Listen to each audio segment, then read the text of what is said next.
Magandang araw mga kaibigan. Bigyan natin ng reaction, opinion itong post ni Nonong Panadero. Nilagay niya dito, 8 kongresista na taga Mindanao who voted yes doon sa determination ng sufficiency in form and substance sa Committee on Justice laban kay VP Sara sa impeachment.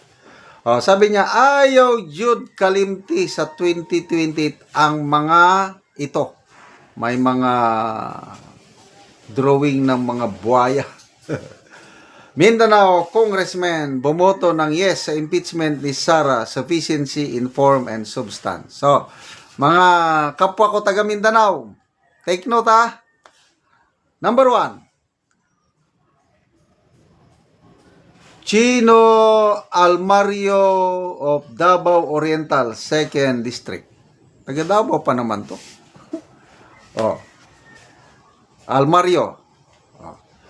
Rufus Rodriguez, Cagayan de Oro, 2nd District.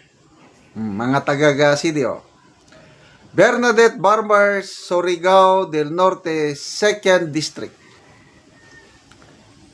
Arbison Moner, Sulu, 2nd District. Jose Aquino of Butuan City. Jonathan Flores, Bukidnon, 2nd District. Lordan Suwan, Cagayan de Oro, 1st District. Grabe ang Cagayan de Oro.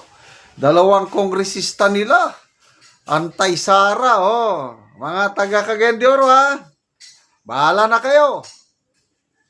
Alam ko, ang daming mga DDS sa Cagayan de Oro.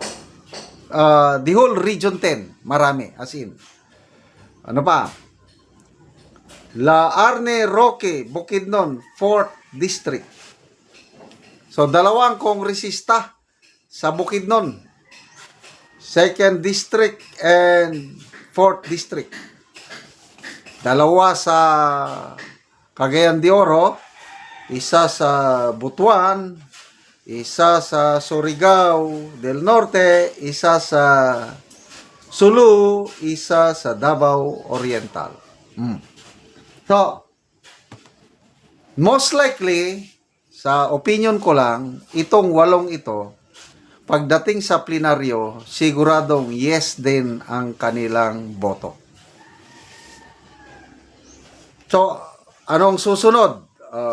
Sa Committee on Justice, pinadalhan na nila ng notice si VP Sara na ito yung mga charges sa'yo, nakita namin ng sufficiency in form and substance, sasagutin mo. So, sasagot. And then, ang naintindihan ko, correct me if I'm wrong, magkakaroon ng hearing sa Committee on Justice para si VP Sara magkaroon siya ng pagkakataon na depensa ng kanyang sarili. Yan ang kulang nung last year na impeachment. Kaya na-declare na unconstitutional kasi sabi ng Supreme Court, walang due process. Hindi nabigyan ng pagkakataon ang VP Inday Sara to defend herself dahil diretso perma kagad ang 215. Ang mga kongresista, hindi na binasa ang mga articles of impeachment, perma lang. Kasi umano, napangakuan sila ng pundo. Walang basa-basa, perma diretso. Di nakyat sa Senado, akala nila magsisimula na, but they were very, very wrong. So kung totoo, yung sinasabi ni Congressman Toby Chanco na mayroong karampatang pundo sa mga nasayang lang ating pera. Kaya yun po, nakakainis, nakakasuka, nakakadismaya itong nangyayari. Sino bang nagsabing abogado? Si Attorney Mike Operario. Itong nangyayari is now a syndicate of evil. Hindi na ordinaryong corruption lang. So I don't know ngayon, kung meron na namang pundo para sa mga pipirma sa endorsement. Sabi ni Senator Remy, meron daw. yung mga naipasok sa budget 2026, giniling na pork, soft pork. Karamihan doon, mga ayuda.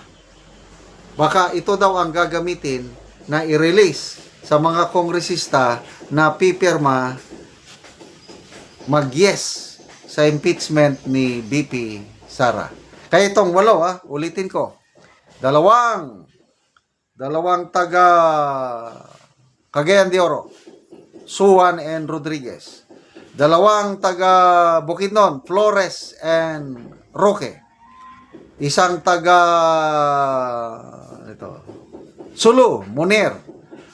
Isang taga Butuan, Jose Aquino.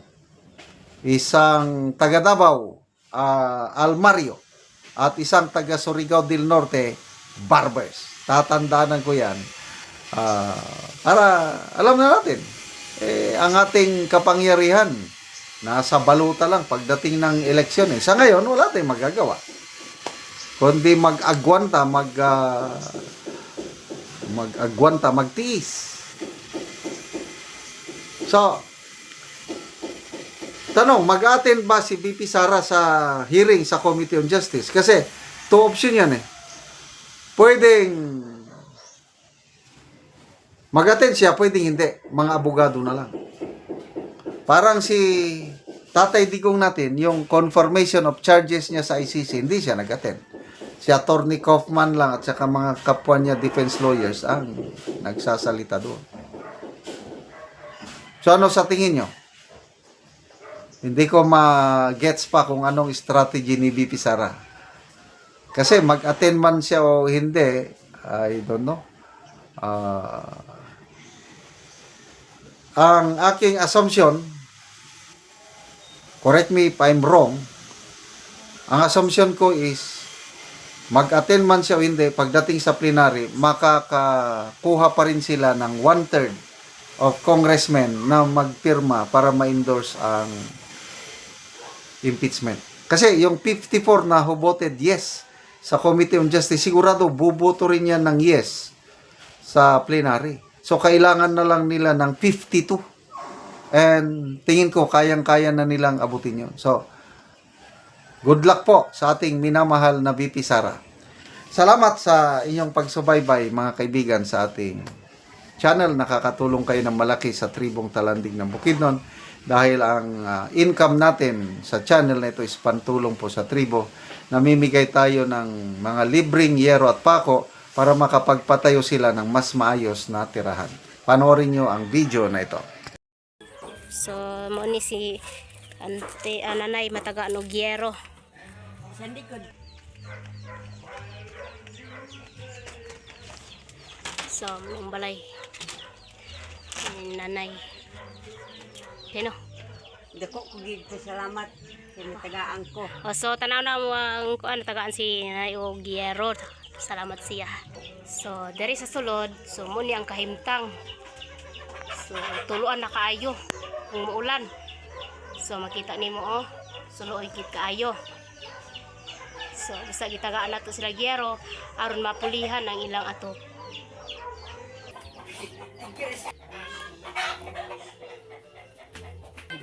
So, karon na yan sa yung masulting nga tagaan ka Gyero. Salamat sa Ginoo ay natagaan ko. So, pila na ni katuig di mong balay nga buslot naman ang ato. Lima naman ni katuig. So, aya pa mapulian og Gyero. Aya pa. So, unsa din yung panginabuhian ay? Nagutmon. So, mag-uuma lang mo. Mag-uuma. So, pila imong edad nay? Sa 58 na. So, senior na di ay kanay. Napakaiba na nay? Naa. Na kay anak? Naa. So, pila ka buki mong anak nay? Isa ra. So, isa ra imong anak. Ay, so, si nanay na siya anak o ang ilang pangunabuhian lang, so mag-uuma lang sila. So, dako kayang pasalamat nga nataga og Gyero ba pulihan na gid ang ilang atop. So, nay, dako gid kaya mong pasalamat nga natagaan ka atol pag gid og Christmas. Merry Christmas, nay. Merry Christmas. Salamat kayo. So, dako kayong pasalamat kay makapuli na gid og Gyero si nanay. Sige, nay, salamat pod.